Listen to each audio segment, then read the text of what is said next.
जय श्री कृष्णा। राधे राधे। कैसे हैं आप सब लोग। स्वागत है आपका अपने चैनल कृष्णा प्यारे सखा में। तो दोस्तों आज आप लोगों के लिए बहुत छोटी सी वीडियो लेके आई हूँ। वीडियो ये है कि कार्तिक के महीने में हम अपने घर पे रखे छोटे से बाल गोपाल लड्डू गोपाल जी की सेवा हमें किस प्रकार से करनी है। कार्तिक का महीना स्नान दान के लिए तो पवित्र माना ही गया है। साथ ही भगवान कृष्ण को और श्री जी को ये महीना बहुत अधिक प्रिय है। भगवान श्री हरि के अंशावतार हैं लड्डू गोपाल और भगवान विष्णु, माता लक्ष्मी और भगवान कृष्ण सहित श्री जी को भी ये महीना बहुत अधिक प्रिय है। उनकी विशेष पूजा अर्चना वंदना इस महीने में की जाती है। तो दोस्तों लड्डू गोपाल जी की सेवा हमें कैसे करनी है। अगर आप लोग कार्तिक स्नान कर रहे हैं तो आप सुबह 4:30 5 या 4 बजे तक कार्तिक स्नान कर लेते होंगे। तो हमें अपने लड्डू गोपाल जी को उसी समय नहीं उठाना है। लड्डू गोपाल जी को आप अपना स्नान करने के बाद तुरंत उसी टाइम न उठाएं। मतलब अगर आप 4 बजे स्नान करें या 5 बजे स्नान करें उस समय लड्डू गोपाल जी को नहीं उठाना है। लड्डू गोपाल जी को थोड़े से देर में हम उठाएंगे क्योंकि लड्डू गोपाल जी बाल स्वरूप में हैं। जैसे 6 बजे या 7 साढ़े 7 बजे तक भी हम अपने लड्डू गोपाल जी को उठा सकते हैं। उसके बाद जब हम लड्डू गोपाल जी को स्नान कराएंगे थोड़े से गुनगुने जल से अब हम अपने लड्डू गोपाल जी को स्नान कराएंगे क्योंकि कार्तिक के महीने से थोड़ी बहुत ठंडी अब शुरू हो जाती है। इसलिए हमें अपने लड्डू गोपाल जी को थोड़े से हल्के गुनगुने जल से ही स्नान अब कराना है। आप चाहे तो इस पूरे महीने उनको पंचामृत से अभिषेक करा सकते हैं। कच्चे दूध से भी लड्डू गोपाल जी का अभिषेक करा सकते हैं। फिर ये सब संभव न हो तो आप जो जल है लड्डू गोपाल जी के स्नान वाला उसमें थोड़ा सा आप गंगा जल मिलाकर भी उनको स्नान करा सकते हैं। तो ध्यान रहे लड्डू गोपाल जी को इन दिनों अब थोड़े से हल्के गुनगुने जल से ही हमें स्नान कराना है।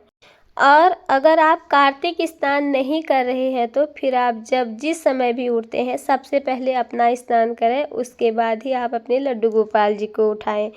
उसके बाद जिस तरह से लड्डू गोपाल जी को रोज़ जगाते हैं उसी तरह से जगाकर थोड़ी देर उन्हें बैठाएं। फिर आप उन्हें अगर जल पिलाते हैं या दूध पिलाते हैं तो वो पिला सकते हैं। सबसे पहले आप लड्डू गोपाल जी को सुबह जल पिलाते हैं तो जल को भी थोड़ा सा हल्का गुनगुना करके जल पिलाएं और स्नान के तुरंत बाद उन्हें आप गुनगुना दूध जल्दी से उन्हें भोग लगाएं। दूध के साथ अगर आप उन्हें देना चाहते हैं तो लड्डू का भोग लगा सकते हैं और ड्राई फ्रूटों का भोग लगा सकते हैं। माखन, मिश्री, बतासा और कोई भी ऋतु फलों का आप उनको भोग लगा सकते हैं। ये लड्डू गोपाल जी का हमारा सुबह का भोग होता है, बाल भोग।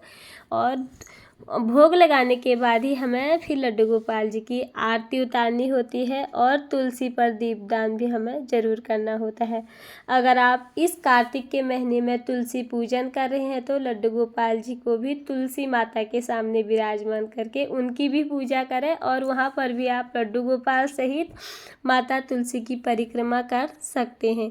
इससे क्या होता है कि माता तुलसी की तो कृपा हमें प्राप्त होती है और साथ ही लड्डू गोपाल जी भी हमारे बहुत प्रसन्न होते हैं। और तुलसी माता की पूजा के साथ साथ लड्डू गोपाल जी की पूजा करने से हमें उन दोनों का आशीर्वाद प्राप्त हो जाता है।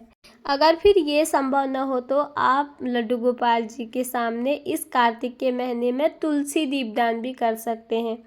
तुलसी की सूखी हुई लकड़ी को आप रुई में लपेटकर लड्डू गोपाल जी के सामने सुबह और शाम दीपक प्रज्वलित करके उनकी आरती करें। इससे हमारे लड्डू गोपाल जी बहुत प्रसन्न होते हैं और कार्तिक माह में तो दीपदान का बहुत अधिक महत्व भी होता है। तो लड्डू गोपाल जी को तुलसी की मंजरी ज़रूर समर्पित करें। हो सके तो तुलसी दीपदान भी करें। तो दोस्तों अगर आप लड्डू गोपाल जी को अभी तक कॉटन के ही वस्त्र पहना रहे हैं तो उन्हें आप थोड़े से हल्के गरम कपड़े आप उन्हें पहना सकते हैं। जैसे वेलवेट में कपड़े और थोड़ी सी भारी पोशाक आप लड्डू गोपाल जी को पहनाएं क्योंकि कार्तिक के महीने से अब सुबह शाम थोड़ी बहुत ठंडा अब शुरू हो जाती है। तो इस तरह से अगर आप अपने लड्डू गोपाल जी को दोपहर में शयन कराते हैं तो थोड़ा सा उन्हें आराम करा दें। और इस महीने मालिश नहीं की जाती है लड्डू गोपाल जी की, ऐसे ही उनके हाथ पांव थोड़े से दबा लें और उन्हें रात्रि में करीब 8 साढ़े 8 या 9 बजे के बीच उनको सुला दें। लड्डू गोपाल जी को इन दिनों भोग में आप अलग अलग प्रकार के पकवान, मिठाई और फलों का भोग लगा सकते हैं। ये फिर संभव न हो तो दिन में कम से कम 3 बार भोजन अन्न का भोग उन्हें आप लगाएं और सुबह शाम उनको दूध जरूर पिलाएं। अगर आप लोग 3 बार उन्हें अन्न का भोग नहीं लगा सकते तो कम से कम दिन में 1 बार अन्न का भोग लगाएं और फलों का भोग लगा लें, फिर पंचमेवों का भोग लगा लें। उसके बाद माखन, मिश्री, दूध, दही किसी चीज़ का भी आप लड्डू गोपाल जी को भोग लगा सकते हैं, पर हमारा भोजन शुद्ध और सात्विक होना चाहिए। जब भी आप अन्न का भोग लगाएं